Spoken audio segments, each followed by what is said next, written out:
CF, thanks for joining us. In light of the recent hack of the Malaysian Immigration Department's website by a chain smoker, can you provide some insight into the potential motives behind such attacks, especially when the hacker claims that, it's just for fun? Well, regarding the Malaysian Immigration Department attack, even the hacker left a message claiming that it was just for fun. But personally, I would look at it from a different perspective because number one, if a website can be defaced, it basically tells a lot of stories about the infrastructure behind it. Because nowadays, websites should not be defaced anymore because there are so many technologies available, there are many measures available out there, which some are even free and allowing organizations to protect their website easily. And that's why when I look at a website got compromised, got defaced nowadays, it actually means a lot more than just defacement. It actually says that the organizations themselves may not have a matured framework, security framework, to protect their infrastructure, even to the point that a simple website that can be defaced. So I think this is a message also to say that the organization itself maybe have a larger issue behind the scene. So this is quite concerning because nowadays we shouldn't even be seeing any website defacement anymore because the technologies they use to protect web defacement, they are so matured and many of these technologies are available for free. Now, as to what are the motives behind such attack, it's very hard to tell. Typically, if I'm an attacker, if an attackers want to attack, the last thing they would do perhaps is to deface a website, because the moment they deface a website, the owners of the website got to know. And so what we have seen in our course of investigations and in our course of helping organizations from recovering from cyber attacks, website defacement, ransomware attacks are typically the last thing the attackers would do, because by that time, that when they launch the attacks, the victims are aware about the attacks. So typically, what they are more interested in is to gather data and stealing data, or even install backdoors into the organization and continue to have a persistent presence within the organizations. Only to the point that they feel like it's about time, or maybe the resources has been exhausted from the organizations. They don't think the organization is any more valuable. Then perhaps they will launch a website defacement or maybe launch a ransomware attack. So usually these kind of attacks are the last measures the bad guys are doing. So what I would suggest, what I would suggest is that for the organizations who suffer a website defacement, they should look deeper than the defaced website itself. They should be looking at, from the root cause, how did the hackers manage to get in the first place? What countermeasures have failed? What are the missing controls that they could have been employed to help to prevent the defacement? There are a lot more things to do other than just looking at the website itself. Right. Thanks, CF. Your very important point, right? How they got in the first place, the first entry, right? Now, CF, given your expertise, can you walk us through the possible methods and tools that Captain Smoker may have used to breach the website security? The scary part about the cyber world today is that a lot of the hacking tools are widely available. It's not so proprietary anymore. Hackers are releasing tools for free, and there are volunteers, there are open source community who are very mature in releasing updated tools. They're allowing one to use it to do good and also to do bad. So in this case, unless we are doing a digital forensic on the compromised website, otherwise we can just speculate. Typically, for an attacker to hack into a website, there are multiple ways. The most direct way is to look at the infrastructure of the website. If the website itself, the application itself, has some kind of vulnerability, has some kind of weaknesses, then the attacker can just basically hack the website by just simply using a browser. it is as simple as just using a browser. Well, if the website has certain, better controls, perhaps the attack methods will get slightly more sophisticated. For example, if the infrastructure is not designed properly, there's no firewall, there's no proper access control in place, or maybe even the administrators are using a default password. For example, they're using password as password. And some of these weaknesses will allow someone to take over the website as well. So there are multiple factors one can attack a website. And that's the reason why I'm saying that in my earlier response is that when a website gets defaced, we should actually look at beyond, the website itself. There could be many other issues that is still existing with the compromised organization. Well, quite a lot there, CF. And I think one of the key lessons I took there is don't use password as your password. How are people still using password as password? As he was talking, Steve, I was just doing a quick search as well about how to hack a website, right? And in 0.32 seconds, I found 519 million ways you can hack a website. So not proprietary information anymore. Yeah, ladies and gentlemen, we've got a lot more to get into here with CF, which we will get into after a few messages. In the meantime, tell us what you think over on WhatsApp at 018-789-8899. Right now, here is the Arctic Monkeys with Teddy Picker. I'm Roshan Kennison with Frida Liu. Keep it here to BFM 89.9.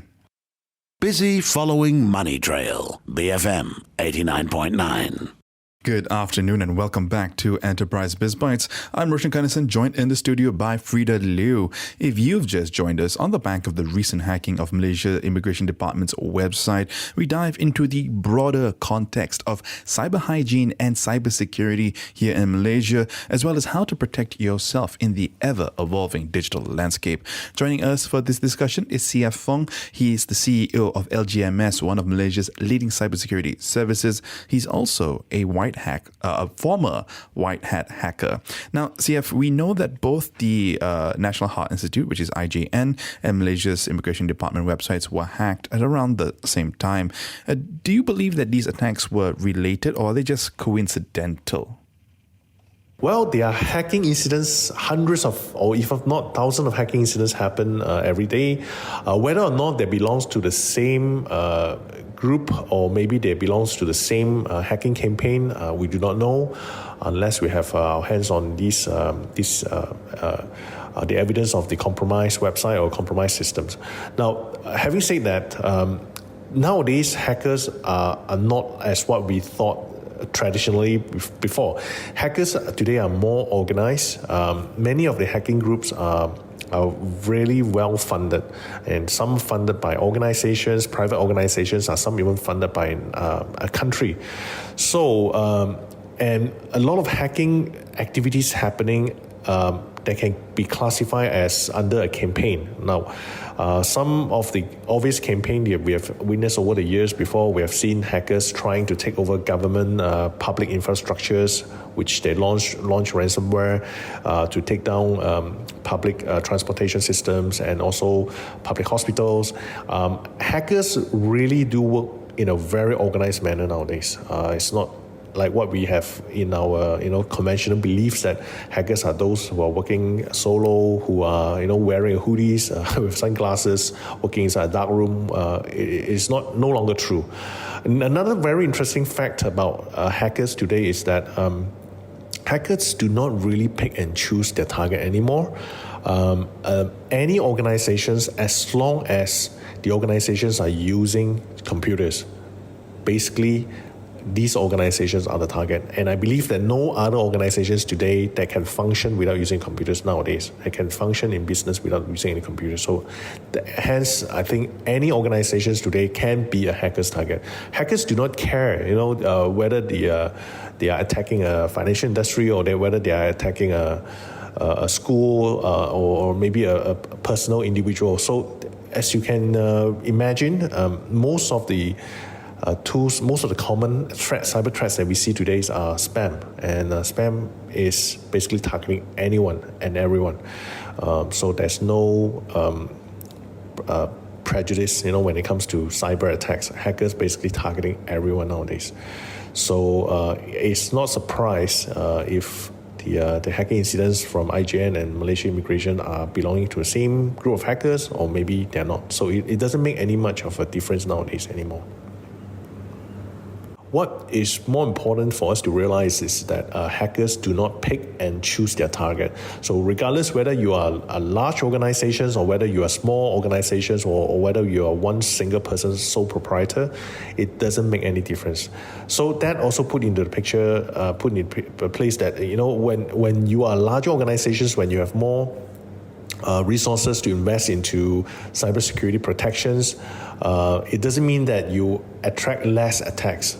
And same goes with the smaller organizations. In fact, smaller organizations will suffer higher impact compared to larger organizations, mainly because smaller organizations typically may not have enough or sufficient budgets or resources to conduct cybersecurity preventions, to limit their exposure. So typically, when we see any cyber attacks, smaller organizations, impact for the smaller organizations are usually much greater compared with the larger organizations.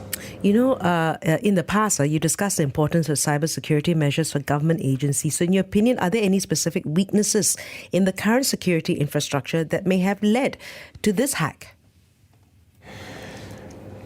I think we have to look at security as multiple layers of protection. Cybersecurity is not just like applying a firewall, then we can achieve a secure state. Cybersecurity, like just as in physical security, we need to look at it from a layered approach. So let me break this down. For example, when we have when our organization is going online, going digital, so we need to consider the fact that there are certain exposures that we need to expose to the public. So hence, therefore, we need to have firewalls. We need to have virtual private network. We need to have intrusion detection system that is looking at all the traffic that's flowing in and out to the organizations.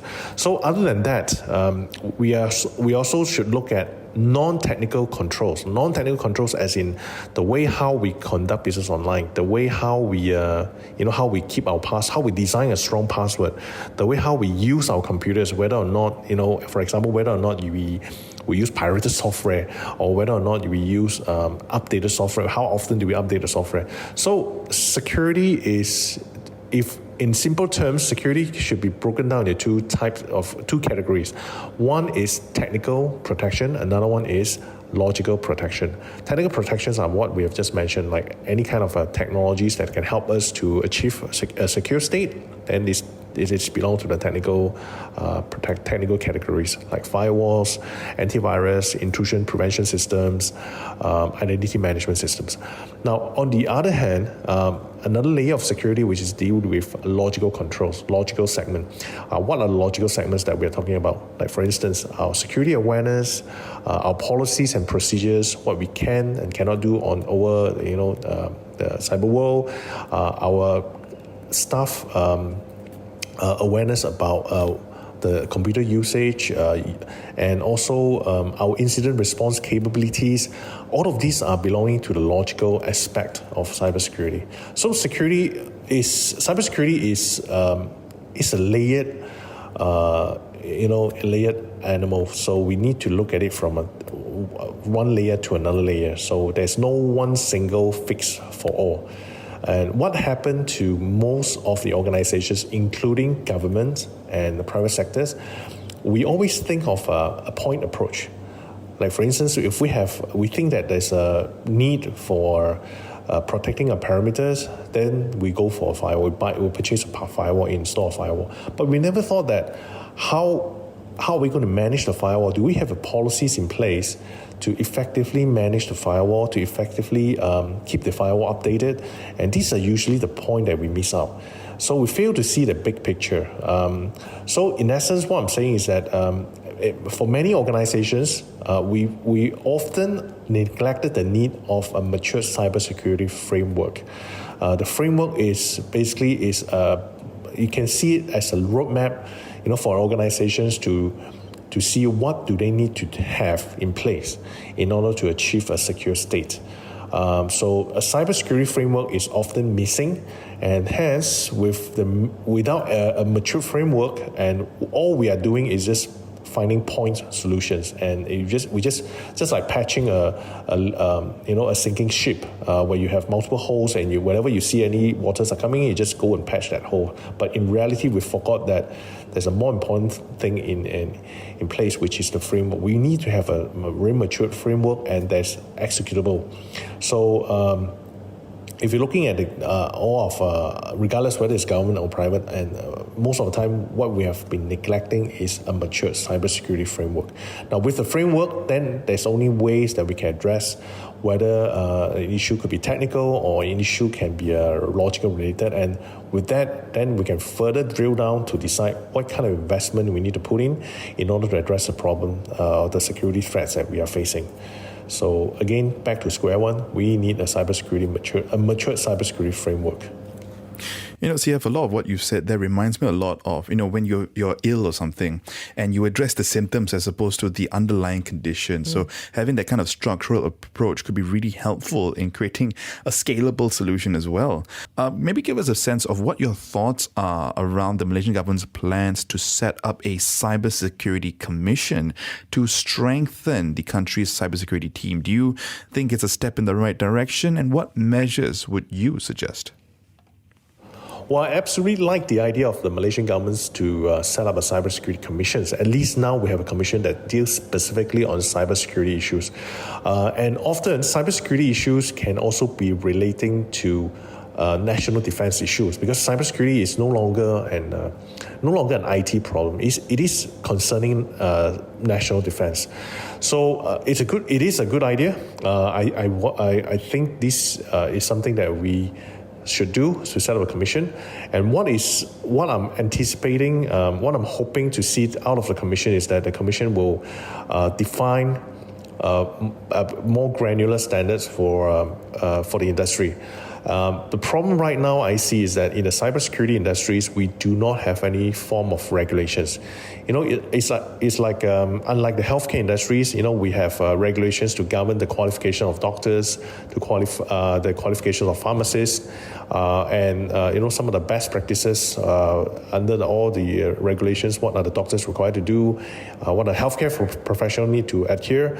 But when it comes to cybersecurity industry, there isn't any regulation. So I'm hoping that this commission can start looking at forming a more mature industry, practices, and also perhaps it become a regulator to regulate the cybersecurity industries from provider standpoint, from helping the buyers to establish a more matured purchase decision. So these are something that I'm looking forward for the Commission to do, to establish regulations to govern the cybersecurity industries. Considering that the hacker left a message in Persian and referenced an odd expression, can you provide any insights into the potential origin or background of Captain Smoker?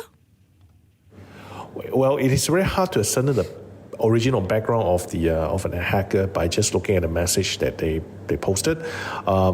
In a way, if I'm a hacker coming from, I don't know, from China, I could have copy paste a message from copy paste a language from, I don't know, Arabic, Persian language, and put into the compromised website. So it's very hard to ascertain the identity of the hackers by just looking at the message. In fact, if we want to ascertain the identity by just looking at the IP address of the origin IP address of the attackers is even uncertain, because a lot of hackers today are using compromised system as a leaping point before they reach their destinations, meaning that they will hop from one system to another system before they end at the compromised target.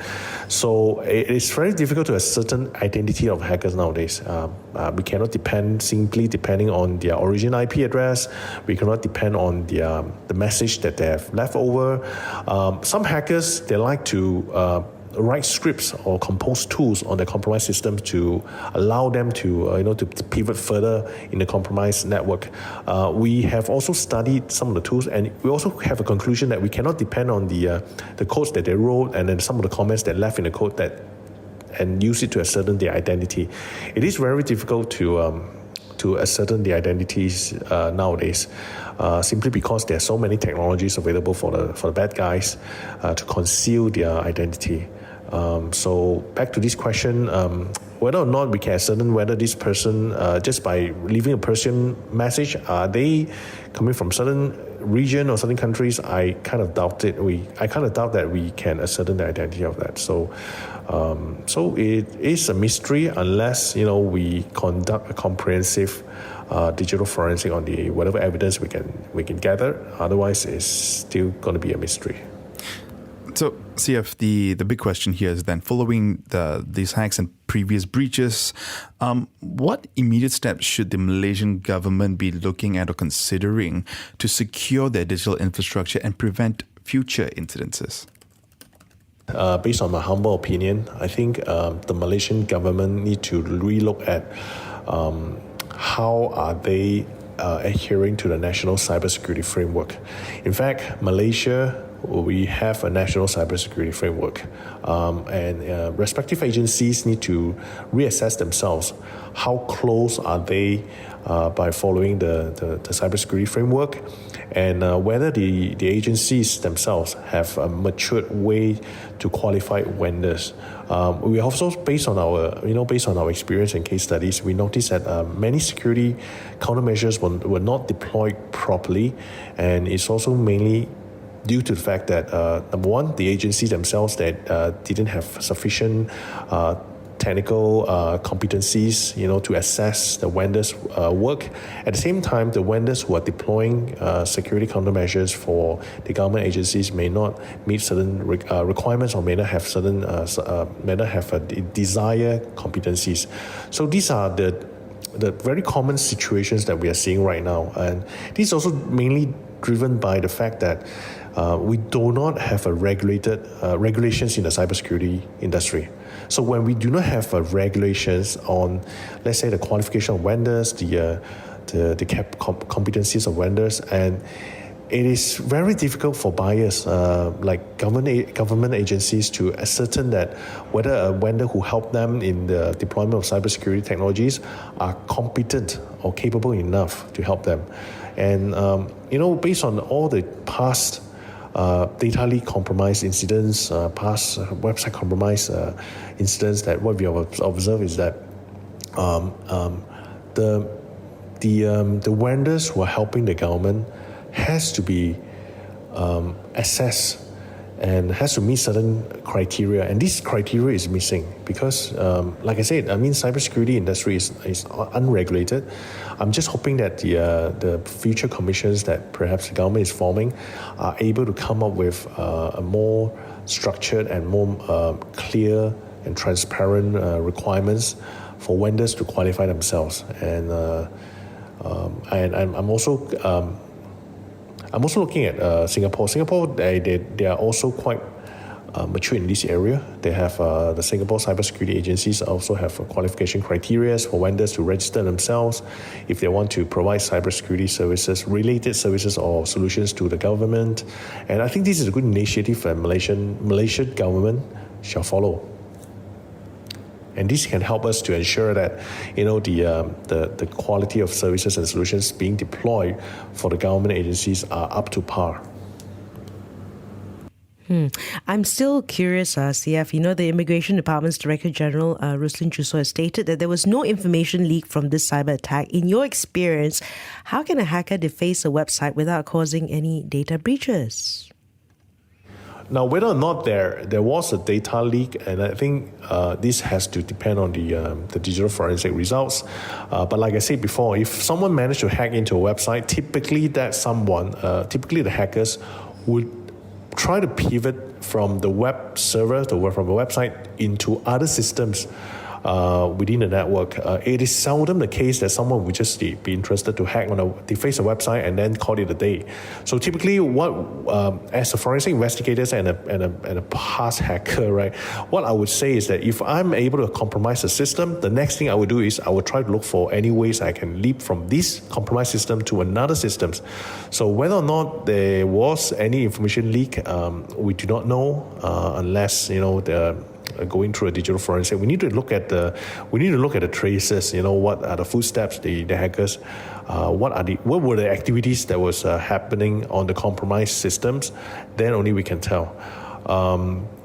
Like I said, nowadays we just have to have this concept that things may not be what it seems to be. Like if we see a website get defaced, it is no longer a surface problem. It carries quite a significant meaning to someone who see it differently. A website compromise means a lot of things, like what I've just mentioned. It's a very significant event. It should not be taken lightly, because the implication behind the compromise is huge. It's actually showing that the organizations are really, there are many more important issues that organizations need to fix. CF, thank you so much for your time this afternoon. It was a very insightful conversation. And importantly, it's just it's important to highlight these things and have conversations around them. Yes, and we got to bring it up, right? Like that last question, right? I can imagine, as he was also saying, right? Yes, maybe the front door, you haven't gotten past the grill, but the confidence level in your customers is not very reassuring. Yeah, and right? So all these things have to be addressed. Yeah, and once again, thank you, CF, for sticking around with us. That was CF Fong, CEO of LGMS, one of Malaysia's leading cybersecurity services. He's also a former white hat hacker who gave us a lot of context around everything we've discussed today.